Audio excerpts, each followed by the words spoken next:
desenho, assim, de ilustração da HQ. Não existe um processo definido, não existe um processo definido. Cada vez que eu trabalho na história, eu trabalho de uma maneira diferente.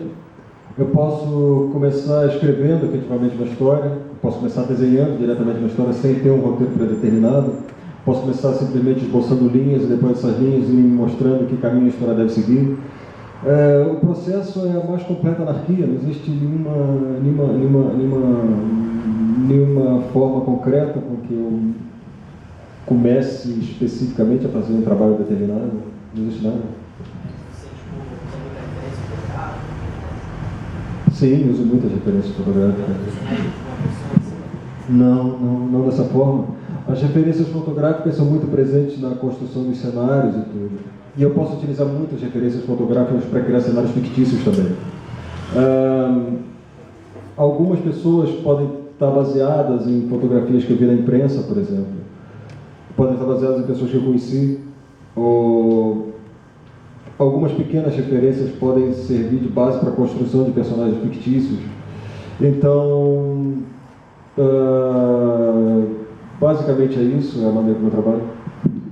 Acho que a gente podia deixar as perguntas para o final. É isso que eu ia colocar.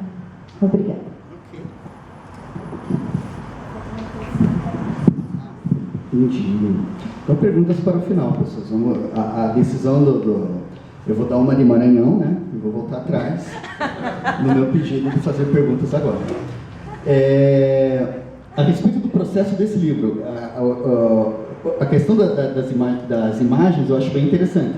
Quando a gente pega os álbuns com suas histórias lá, o Sábado dos Meus Amores, o Almas Públicas, a gente percebe que naquele momento você tinha um cuidado, um apuro, uma produção de imagem que era muito mais detalhada, né? Assim, digamos, tipo, a gente via, o detalhe às vezes era quase fotográfico, né? Você tem a imagem me foge o nome da história, mas o senhor que vai comprar cerveja correndo para o time dele não perder o jogo de futebol e ele é atropelado por um carro, né? Aquela imagem eu acho deslumbrante, assim, os detalhes e tudo. E a partir do tungstênio, eu percebo que você começa a trabalhar a questão do teu traço, né? Uma sintetização e tal. Como é que foi esse processo para você chegar hoje no tipo de arte que você tem no Seminário Nacional e como é que você está pensando o teu desenho hoje? Assim? Quais são os rumos que você está tendo? Quais são as suas reflexões para essas mudanças? Bom, para entender isso como mudanças, a gente teria que entender a cronologia da publicação como a ordem da produção das histórias efetivamente. Mas isso perde sentido quando eu coloco na mesa que o desenho de Seminário Nacional, o toque de vidro e tudo, decorre de um processo que eu fui elaborando ao longo de muitos anos, paralelamente às histórias que saíram coloridas. Então não se trata de um rompimento, se trata sempre de um desenvolvimento do mesmo tipo de trabalho, porque embora as técnicas variem, a base de construção do desenho é essencialmente a mesma. Em histórias como as de Seminário Nacional, de Sábado dos Meus Amores, Almas Públicas, o hiperrealismo serve para reconstruir, para se reintroduzir no panorama do quadrinho brasileiro, uma coisa que eu considero importantíssima, que durante anos foi deixada de lado, que é a iconografia, brasileira. Historicamente, a iconografia brasileira nunca foi muito presente nas histórias de quadrinhos produzidas no Brasil. E resgatar esse tipo de estética, resgatar esse tipo de imagem, de iconografia, era uma das minhas principais, era um dos meus principais interesses. Mas também é um interesse grande para mim conseguir construir imagens com não menos detalhes, mas com mais sugestão. Porque o grau de complexidade para se construir esse tipo de imagem às vezes, em muitos momentos, muito maior do que o que acontece quando você faz o trabalho a partir do hiperrealismo. Porque você não tem os recursos que o hiperrealismo te dá para realizar a sua ilustração. Você precisa ser o mais preciso possível. Você tem que dizer o máximo com o mínimo.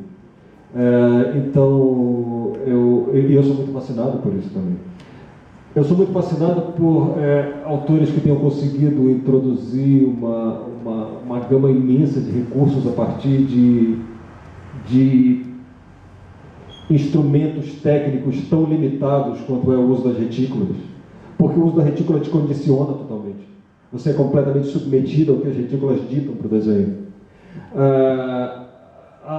Só para quem não é familiarizado com o tema, as retículas são esses pontinhos mecânicos que constam nos desenhos de algumas histórias em quadrinhos.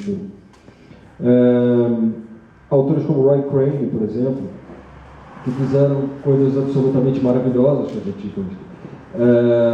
Então, sim, isso sempre me fascinou muito. E é um processo de trabalho que estava muito incorporado desde o começo.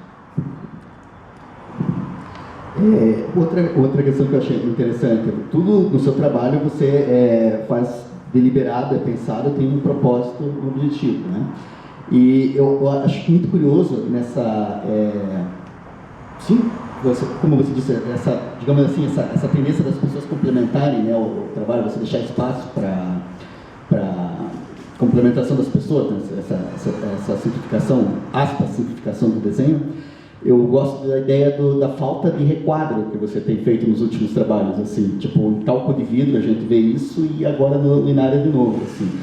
Quando você deixa esse espaço aberto, o que você deixa ele para uma questão de estética mesmo, de você achar, sem o requadro fica mais bonito, ou você pensa, não, eu estou aqui com uma ideia ou uma significação que eu quero colocar a partir disso? O requadro se traduz numa linha. Se a gente pensar bem o desenho, a gente vai se dar conta de que o desenho de Linária Nacional ou de talco de vidro são desenhos onde as linhas são praticamente deixadas de lado. Praticamente não há linhas. A única coisa que há são manchas.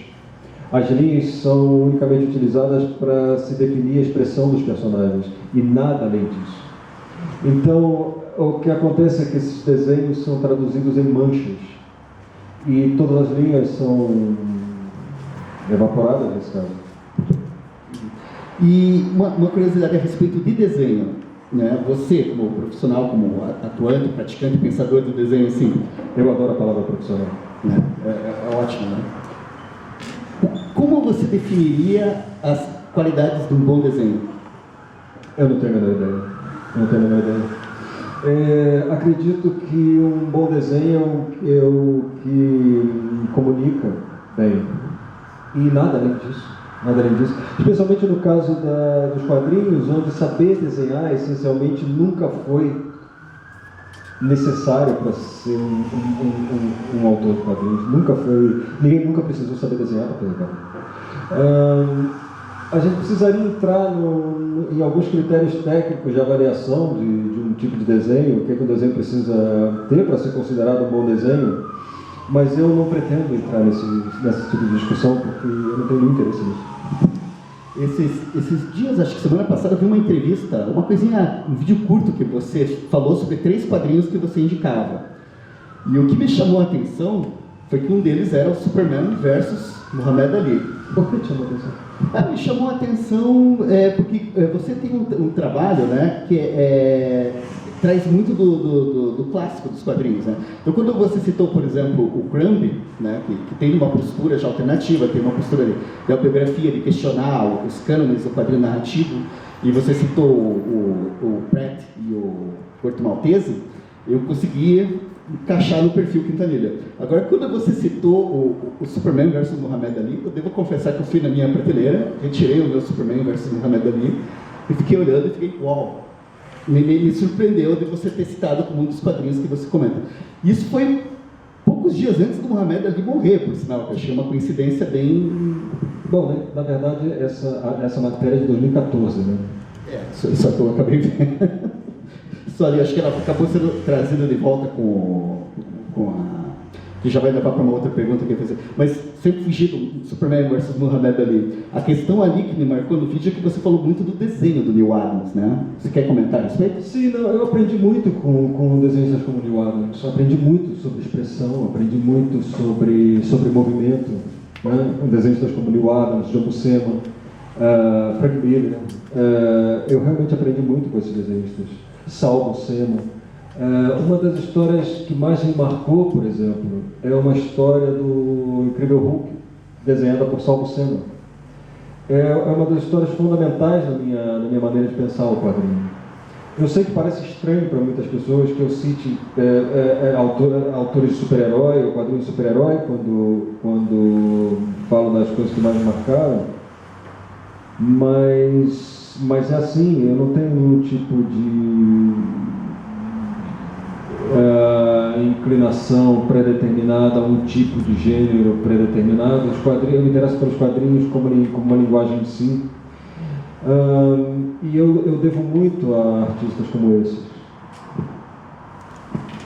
Escutando você falar, eu me lembrei, teve um colega nosso que comentou uma vez que ele estava interessado em descobrir se os quadrinhos poderiam oferecer para ele, né, o mesmo que um romance, né, um romance literário.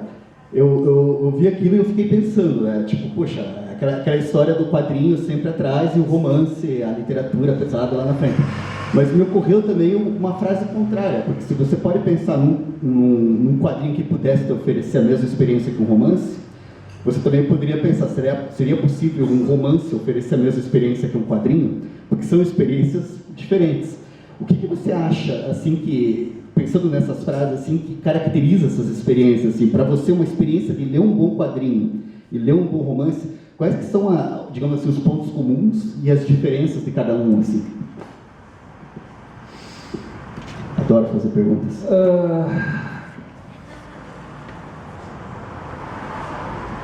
Veja, eu tenho muito pouca inclinação a esse tipo de discussão, porque qualquer proposta artística pode me mover de uma maneira